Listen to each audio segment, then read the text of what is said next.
Shri Gayatri tours and travels Chardham Yatra complete travel plan.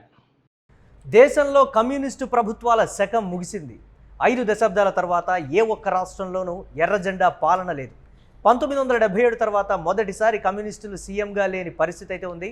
మొన్న బెంగాల్, నిన్న త్రిపుర, నేడు కేరళ. సీట్లతో పాటు భారీగా ఓట్ల శాతం కూడా పడిపోయింది. నవతరం ఐడియాలజీని పసిగట్టలేకపోతోంది ఎర్రదండు. ప్రజా సమస్యలపై పోరాటం సెక్యులర్ భావజాల వ్యాప్తిలో వెనుకంజలో ఉంది. 5 దశాబ్దాల పాటు ఏలిన బెంగాల్లో ఒకే ఒక్క ఎమ్మెల్యేతో ఉంది కమ్యూనిస్టు పార్టీ. ఇక దీనికి సంబంధించి మరిన్ని అప్డేట్స్ మా కరెస్పాండెంట్ సత్య అందిస్తారు. సత్య, ఏదో ఒక రాష్ట్రంలో కమ్యూనిస్టు జెండా రెపరెపలాడేది, కానీ మొదటిసారి 5 దశాబ్దాల తర్వాత జరిగినటువంటి పరిణామం ఏంటి? అసలు కమ్యూనిస్టు భావజాలం ఏమైపోయింది? ఆ పార్టీ ఇప్పటికీ కూడా ధర్నాలు కానీ ఆందోళనలు కానీ ఏ ఒక్కటి కూడా జాతీయ స్థాయిలో కానీ ప్రాంతాల్లో కూడా తగ్గిపోయినటువంటి సిచ్యువేషన్ కనిపిస్తోంది. ఏంటి దీనికి సంబంధించి? అంటే పెరిగిపోతున్నటువంటి వచ్చేటువంటి యువత ఐడియాలజీని పసిగట్టలేకపోతుందా? పార్టీలు కాలానికి అనుగుణంగా, ఓటర్లకు అనుగుణంగా మారుతున్నటువంటి ట్రెండ్కి కమ్యూనిస్టు పార్టీలు మారలేకపోతున్నాయి అనేటువంటి ఒక విమర్శ అయితే ఉంది. ఏంటి దీన్ని ఎలా చూడాలంటారు?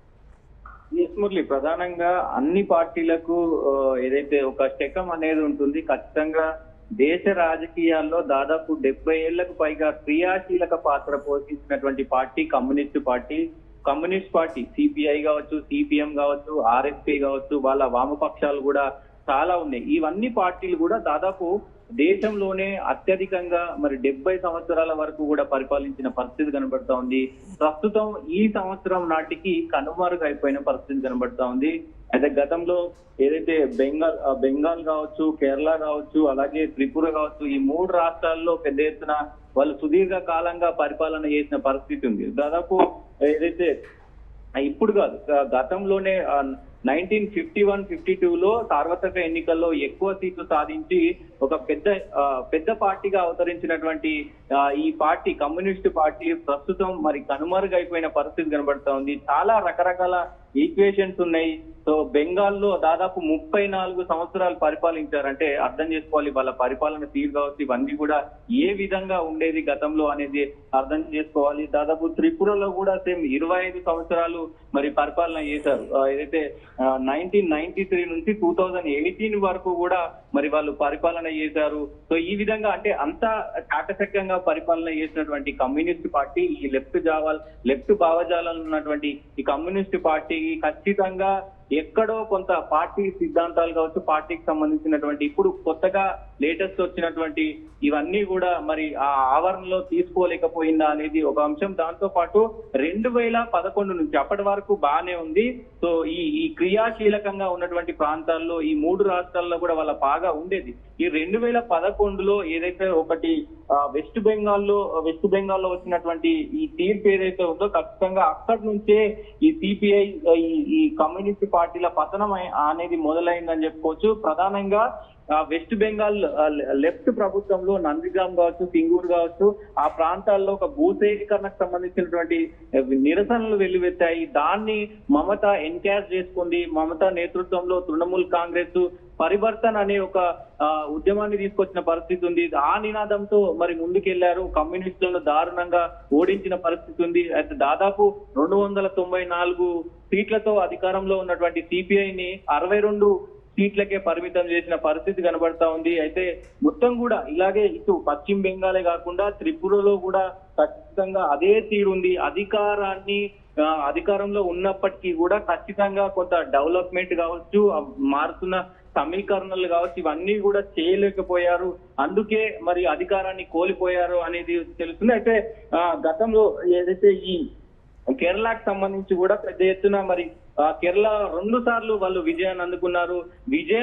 ఏదైతే మరి కరోనా టైంలో కావచ్చు, అలాగే కేరళలో మొత్తం కూడా ఏదైతే సిచ్యువేషన్ వచ్చిందో కేరళ టైంలో ఆ వరదలు వచ్చినప్పుడు ఆయన ఆ రాష్ట్రాన్ని ఆదుకున్న తీరు కావచ్చు, అవన్నీ కూడా మరి ప్రజలు గమనించారు. ఖచ్చితంగా ఆయనకు 2వ అవకాశం ప్రజల్లోకి వెళ్ళడం లేదా?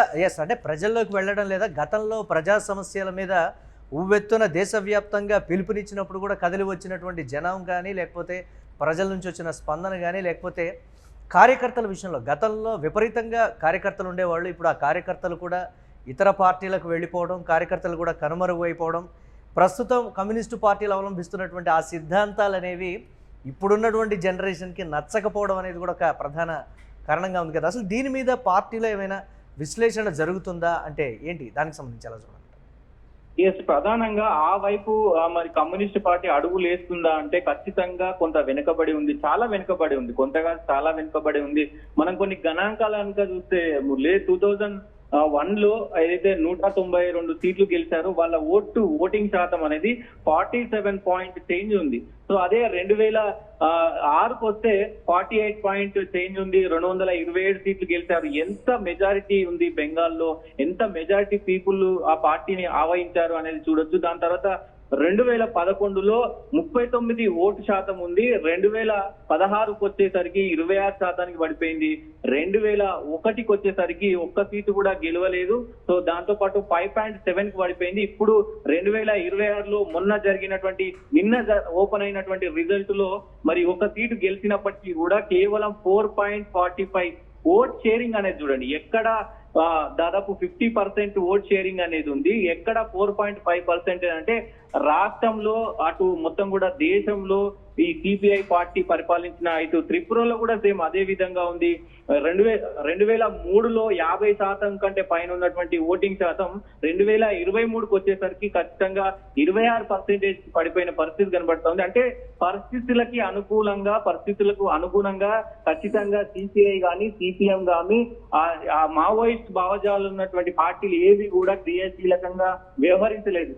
సిపిఎం అంటేనే ఏ చిన్న సమస్య ప్రజలకు వచ్చినా రోడ్ల మీద ఉండేది. ఇప్పుడు ఆ సిచ్యువేషన్ లేదు, ఇప్పుడు అట్లాంటి ధోరణి లేదు. ఖచ్చితంగా అటువైపు ఎవరు కూడా చూడలేని పరిస్థితి కనబడతా ఉంది. ఇది మార్చుకుంటే సిపిఐ మళ్ళీ మరి ముందు అడిగేసే అవకాశం ఉంటది, లేదు అంటే మరి ఈ చక్రానికి దాదాపు 70 ఏళ్ళు క్రియాశీలకంగా ఉన్నటువంటి పార్టీలు కూడా మరి కనుమరుగయ్యే అవకాశం ఖచ్చితంగా ఉంటుంది. చూడాలి మరి ఎలా రీబ్యాక్ చేస్తుంది సిపిఐ పార్టీ కానీ, సిపిఎం పార్టీ కానీ, ఆర్ఎస్పీ పార్టీ కానీ, ఈ లెఫ్ట్ సిద్ధాంతాల భావజాలు ఉన్నటువంటి పార్టీలు ఎలా ముందుకెళ్తాయి. మరి ఈ ఉన్న జనరేషన్ కావచ్చు, మొత్తం కూడా ఇప్పుడు అన్ని పార్టీలు కూడా ఉన్న జనరేషన్ ని యూజ్ చేసుకుంటాయి. సోషల్ మీడియా వ్యాప్తంగా కావచ్చు, కొత్త టెక్నాలజీలు కావచ్చు, అలాగే ఇప్పుడున్న రాజకీయ సమీకరణాలు కావచ్చు, ఇవన్నీ కూడా అన్ని పార్టీలు యూటిలైజ్ చేసుకుంటున్నాయి. కానీ ఒక సిపిఐ ఈ లెఫ్ట్ భావజాలు ఉన్నటువంటి పార్టీలు మాత్రం వాటిని యూజ్ చేసుకోలేకపోతున్నాయి అనేది ఇక్కడ స్పష్టంగా అర్థమవుతుంది. చూడాలి మురళి మరి ఏం జరగబోతుంది ఏంటంటే. రైట్, థ్యాంక్స్ ఫర్ అప్డేట్స్ సత్య. ఇక దేశంలో కమ్యూనిస్టు ప్రభుత్వాల శకం ముగిసిందనే చెప్పాలి. దాదాపుగా 5 దశాబ్దాల తర్వాత ఏ ఒక్క రాష్ట్రంలోనూ ఎర్ర జెండా పాలన లేదు. మొదటిసారి 1977 తర్వాత మొదటిసారి కమ్యూనిస్టులు సీఎంగా లేని పరిస్థితి అయితే నెలకొంది. మొన్న బెంగాల్, నిన్న త్రిపుర, నేడు కేరళ.